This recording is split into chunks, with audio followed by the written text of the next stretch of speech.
Hi, everybody. Welcome to Intersection, where we talk about a place in where culture intersects with Jesus. Something that's currently going on in culture and how it is that it intersects with what it is that God says about us. Clayton, last week, I don't know how many of you were here, but Clayton last week talked a little bit about the new Doctor Strange movie. I'm not sure how many of you had a chance to see it. But I thought I'd kind of jump off from where Clayton left off last week, because the crazy thing is I literally didn't even know that Clayton talked about it last week until last night at about midnight when we were sitting chatting, and he's like, "Oh, I talked about that last week," and I'm like, "Oh, I'm talking about that tomorrow." Oh dear. So hopefully I don't repeat everything that he said last week, but I feel like God wanted me to talk a little bit about this idea of the multiverse. How many of you have an idea of what the multiverse even means? Okay, thank you, nerds. Appreciate that. For those of you who have no idea what it is that I'm talking about, and maybe you're not into Marvel movies or science fiction of any type, it's this idea that this theory that there are multiple different dimensions just outside of our ability to comprehend and sense. Most theories on parallel universes believe that every time that we make a choice, there is a split in reality, and the choice that we made this way, we continue down that timeline, and there's an alternate version of ourselves that chose the other way and began down a different timeline, and that every time we make a big choice of some kind, there's another split, and that causes my brain to just hurt a little bit if you begin to actually go down that path. But I think science fiction and superhero movies have been playing off on this idea quite a bit in the last 20 years or so. Producers and box offices are counting on the fact that we viewers, that we live these lives of dissatisfaction. That we too feel like something is missing, that things aren't quite right in our world, and so there has to be something different. That sometimes we feel that we've been living the wrong life, that there's a life of frustration, and we're on the wrong timeline, and not the best timeline. This is a dark timeline. And it's tempting to pine for something else.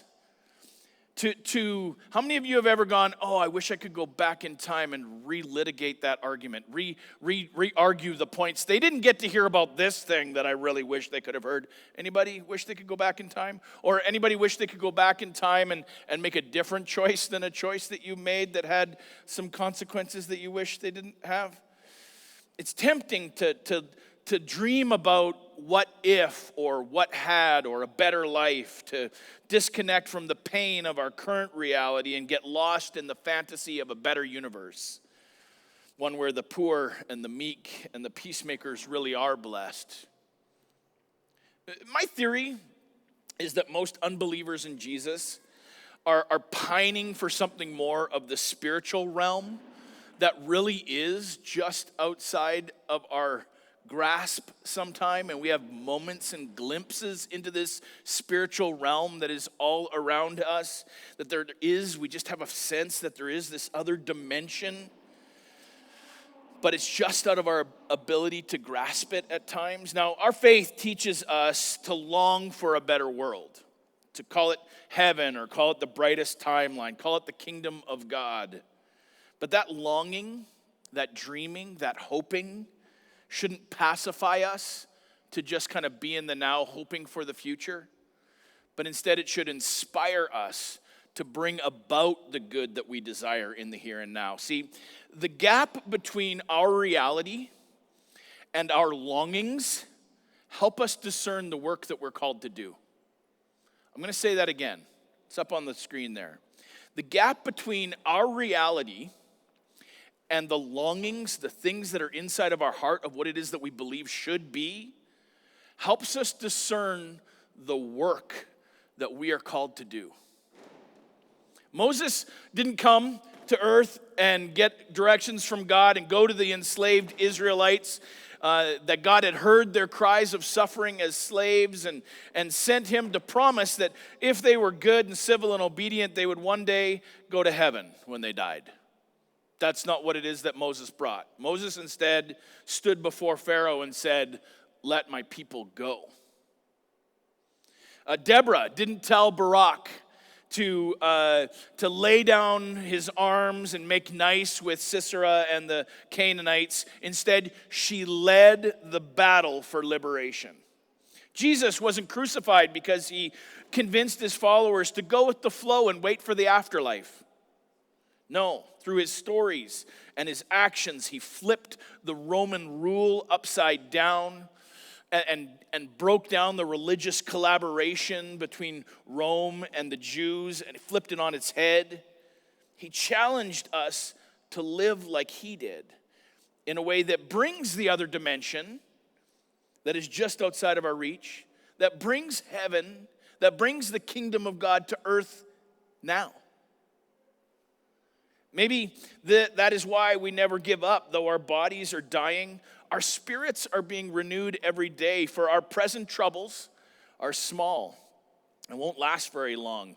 Yet they produce for us a glory that vastly outweighs them and will last forever. So we don't look at the troubles we can see now.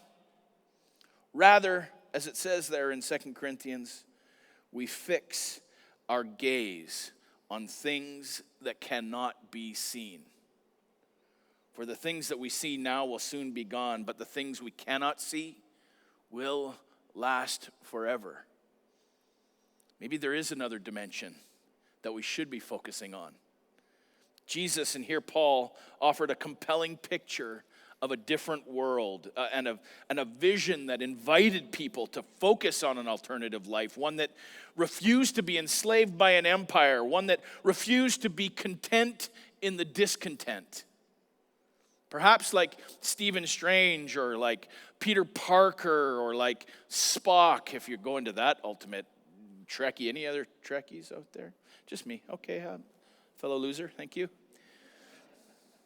Perhaps like these characters, we can find these visions of better worlds, of a call to seek something else that actually drives us back to make a difference in the here and now, to get an idea of what it is that God sees in this other dimension, in this other realm, in this kingdom of God, and not just be excited about what he will do, but partner with him to bring heaven to earth, to bring another dimension to our lives. And embrace the way of Jesus, to invite others to embrace the way of Jesus. An alternative community living inside of a community as a whole that loves differently than the rest of the way that everybody else loves. Man, there's other dimensions showing up in all of these movies because there's a dimension that we have to partner with God in to do something special with our lives. And hopefully we don't let that pass us by. That's where Jesus and culture meet.